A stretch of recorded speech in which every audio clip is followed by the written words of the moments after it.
Estamos de volta com o artigo 5º. Os nossos convidados de hoje são o promotor Jefferson Lopes, do Ministério Público do Distrito Federal e Territórios, e o advogado criminalista Jorge Teles, que tem ampla atuação em tribunais do júri. A cada julgamento popular, são convocadas 25 pessoas que podem ou não fazer parte do júri. Por meio de sorteio, são definidos 7 nomes. E uma dúvida que as pessoas têm é sobre quem pode ou não ser jurado. Vamos ver? Eu queria saber o seguinte, a gente para ser jurado tem que ter estudo, instrução, assim, influi alguma coisa, a idade da gente, tem que ser, assim, nome limpo, essas coisas assim, tudo, Promotor, como é que é feita essa convocação? É aleatória? Um analfabeto pode participar, por exemplo? Bom, a lei estabelece alguns requisitos para o exercício da função de jurado. O primeiro deles é a idade mínima de 18 anos. Antes de 2008 era 21 anos, passou a ser 18 a partir de agora. E notória idoneidade, que, em outros termos, significa o cidadão não ter antecedentes criminais. Além disso, existem algumas causas de isenção e de impedimento. Né? Dentre as causas de isenção, os maiores de 70 anos, por exemplo, não são obrigados a participar do Tribunal do Júri, presidente da República, os ministros, governadores, etc. Né? Há também alguns impedimentos. Não podem participar do júri marido e mulher, o mesmo tribunal do júri, mesmo tribunal, né? Parentes do promotor, do juiz, do advogado, parentes das vítimas ou dos réus. Esses estão impedidos. Né? Quanto ao grau de instrução, embora a lei não preveja nenhuma restrição, alguns doutrinadores preconizam que há necessidade de que o cidadão seja pelo menos alfabetizado. E por quê? Porque a decisão ela se dá mediante votação. Cada um dos jurados recebe uma cédula com a palavra sim e outra cédula com a palavra não, e a partir disso são feitas perguntas, que são os quesitos, né? E eles são respondidos através de votação com a palavra sim, com a palavra não. Evidentemente, alguém que não é alfabetizado não tem condição de decidir de maneira correta. Agora, doutor Jorge, tanto a defesa quanto a acusação podem recusar até 3 jurados. Existe algum critério, alguma técnica especial para ter essa seleção? Olha, existe uma possibilidade muito ampla dessa escolha. Depende do crime, depende do perfil do acusado, depende do momento. Por exemplo, o Conselho de Sentença está no final do seu período, no final do mês, as pessoas estão cansadas. É comum quase todos os jurados pedirem para serem dispensados. Mas, às vezes, o júri, o caso, induz a você uma determinada escolha. Por exemplo, um crime de estupro combinado com homicídio, que a vítima seja uma mulher jovem, que tem uma vida um pouco liberdade excessiva. Qual seria o perfil ideal do jurado? Eu já vivi esse tipo de situação e eu escolhi um jurado basicamente composto por mulheres, todas elas mais velhas. E as pessoas me perguntam, mas por que mulheres mais velhas? Porque são mulheres que, em princípio, não aprovam um comportamento mais liberal de mulheres jovens. Mais conservadoras. Mais conservadoras. Né? Perfeito. Então, esse é o perfil. Mas tinha que escolher os homens. Não, escolher mulheres mais velhas, conservadoras, porque elas vão condenar, no plano do inconsciente, a atitude da vítima. E, a partir daí, o acusado é beneficiado. Quando vocês têm acesso a dados sobre os jurados, como profissão, estado civil, alguma coisa que possa influenciar nessa decisão? Não, a listagem, inicialmente, quando os jurados são selecionados, ela é tornada pública, mas não se sabe qual jurado vai atuar naquele júri. Mas existe toda uma comunicação não verbal muito rica que o operador de direito deve conhecer para ter mais sucesso no júri. É muito importante observar a atitude não verbal do jurado. O jurado, por exemplo, ele está pegando na orelha, ele está desconfiado do que acontece ali. Ele está sonolento, ele não consegue olhar nos olhos do advogado ou do membro do Ministério Público, ele está fugindo do embate, ele não quer responsabilidade, ele está arriscando papel. Ou ele, por exemplo, tem um perfil que é oposto do acusado, ou o perfil do jurado se aproxima do acusado. Tudo isso pode ser mapeado. As perguntas também do jurado ajudam você a fazer um pré-diagnóstico. É bem verdade que o Conselho de Sentença, o jurado, ele não pode se comunicar. Mas, sutilmente, às vezes, você pega o jurado fazendo assim, com a cabeça. Concordando ou discordando. Discordando. E aí você mapeia isso. É possível. Mas, no momento da aceitação ou recusa, é importante dizer que, diferentemente do que o júri norte-americano, por exemplo, em que as partes têm acesso a dados relativos à profissão, idade, histórico socioeconômico, nós não temos nada. Nós temos, no máximo, a profissão do cidadão.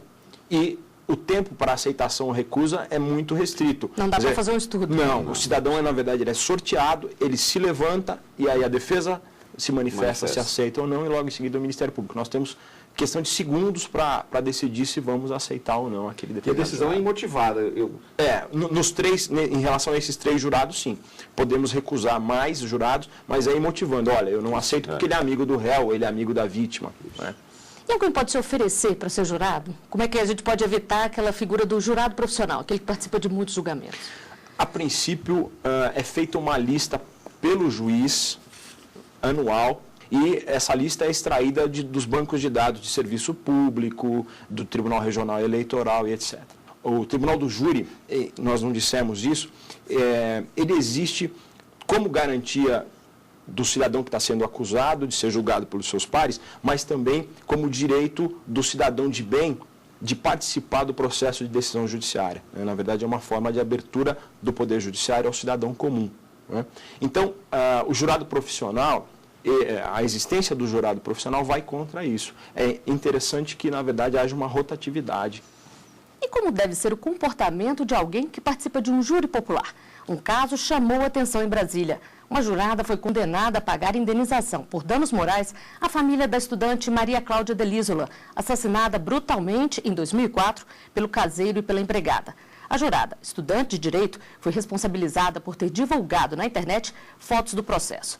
Promotor, os jurados são advertidos de que eles devem ter discrição sobre o tema, sobre o material que eles recebem? O que a lei dispõe é que, durante o julgamento, o jurado não deve se manifestar, não deve divulgar a sua opinião a respeito dos fatos. Após o julgamento, não há essa restrição. Mas, em relação especificamente a esse caso, o que houve não foi manifestação quanto ao mérito, ou seja... Ela divulgou o material. Ela divulgou um material e que, evidentemente, violou a privacidade, a intimidade, a imagem, né, daquela família da vítima, da Maria Cláudia. E foi por isso que ela foi condenada a pagar danos morais. E aqui no Brasil, os jurados não podem conversar sobre o caso, nem mesmo entre eles, como a gente já disse antes. Bem diferente do que acontece em países como os Estados Unidos, onde os jurados se reúnem para conversar e votar. Mas existe uma proposta de mudar isso na reforma do Código do Processo Penal. Doutor Jorge, o senhor acha que essa mudança poderia ajudar ou dificultar o julgamento? Olha, eu vejo com preocupação, porque, na verdade, embora a lei impeça que os jurados se comuniquem, essa comunicação ela acaba ocorrendo de maneira informal. No almoço, nos intervalos, e sempre existe um serventuário da Justiça que tenta monitorar e impedir qualquer tipo de comunicação. Agora, simplesmente permitir que os jurados interajam, eu percebo isso, para mim é claro, o cidadão brasileiro ele tem uma cultura muito pequena em relação ao que acontece no Tribunal do Júri. Pode haver uma influência. Exato. E um jurado que tem um pouco mais de conhecimento, ele pode influenciar e determinar o resultado final. E temos mais perguntas que vieram diretamente das ruas sobre o Tribunal do Júri. Veja. Eu queria saber se alguém pode ser impedido de participar do júri. Promotor, o senhor já disse sobre casos de parentesco, mas sem ser caso de parentesco, tem algum outro impedimento? As testemunhas do fato não podem ser jurados, juiz, promotor, parentes de juiz, promotor, amigos próximos das partes, quem tenha a predisposição para condenar ou absolver. Esses todos são os casos de impedimento expressamente previstos no Código de Processo Penal. E o que acontece, por exemplo, se uma pessoa ela for convocada para ser jurada, tiver um impedimento como esse, sim, mas não avisar? Bom, se ela for sorteada e compuser o conselho de sentença, o julgamento vai ser anulado, com certeza. Ele pode recusar sem nenhum motivo, simplesmente por ter medo, por alguma outra razão pessoal? Não, ele pode alegar um justo impedimento, por convicção filosófica, política, religiosa, mas ele será obrigado a prestar um serviço ao próprio Ministério Público, ao Judiciário, enfim, uma entidade filantrópica para compensar esse justo impedimento, mas ele precisa motivar isso. Por que são os para o júri da própria comunidade? A ideia que inspira o júri é do julgamento pelos seus pares. Né? Seus pares são os seus iguais, aqueles que vivem em sociedade com você acusado.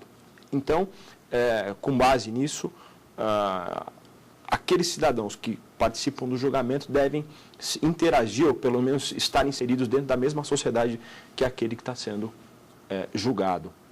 nas ruas as pessoas se preocupam com a segurança dos jurados. Vamos ver? Se a pessoa que vai ser jurado numa determinada circunstância, se ela tem uma proteção, né, no caso de haver prática de violência, né, represália contra aquela pessoa que é jurado. Promotor, o senhor disse que não existe casos conhecidos de ameaça no Distrito Federal. Se a pessoa se sentir ameaçada, o Estado é obrigado a dar alguma segurança? Olha, não há nenhuma previsão expressa de proteção específica dos jurados, como também não há em relação a juízes, promotores ou defensores e advogados, né? Evidentemente que o cidadão que está exercendo uma função de natureza pública, como a de jurado, ele deve ter um tratamento especial se houver algum tipo de ameaça, né?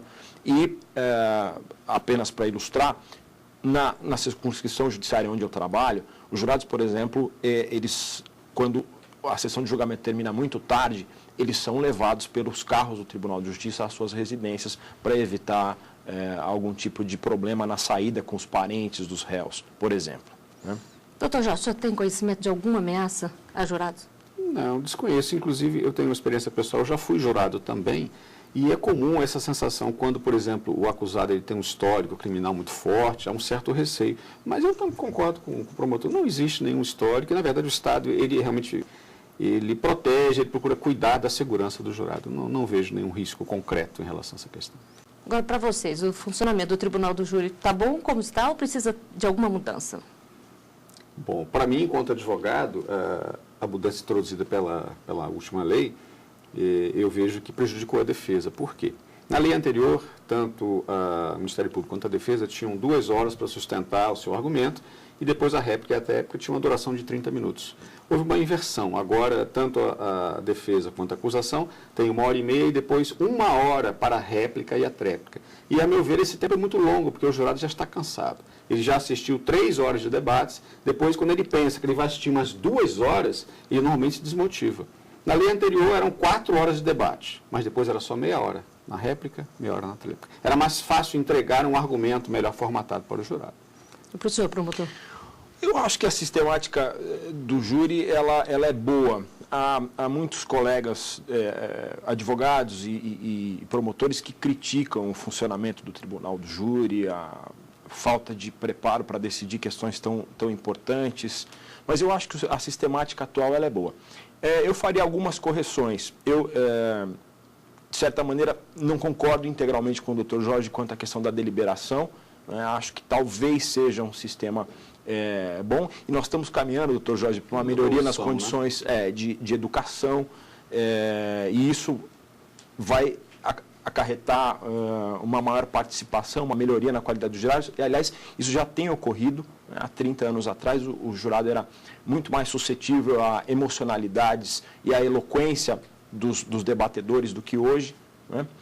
E acho que a deliberação talvez seja um ponto positivo. E o outro ponto que eu acho que deveria ser alterado é o fato de que a reforma de 2008 estabeleceu como quesito obrigatório o que nós chamamos de quesito absolutório, desvinculado de uma tese absolutória. Então, mesmo que o defensor não faça um pedido de absolvição, é votado esse quesito que diz, olha, o jurado absolve o acusado, né? O que no nosso entender do Ministério Público é um absurdo, né? Sobretudo em se tratando de crimes tão graves, né? O senhor também acha que isso deve ir para a reforma, doutor Jorge? Olha, é um ponto polêmico, realmente, porque, na verdade, no momento que essa pergunta é dirigida ao jurado, às vezes ele pode não ter informação suficiente para se manifestar se o réu deve ser absolvido naquele momento.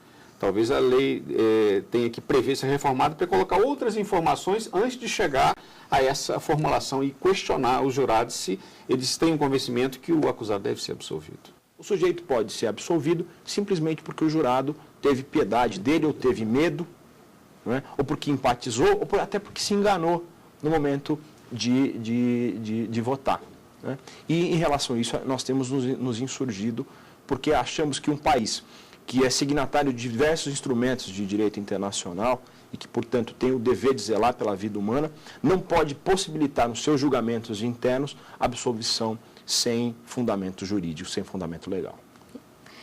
E nós estamos chegando ao fim de mais um Artigo 5º.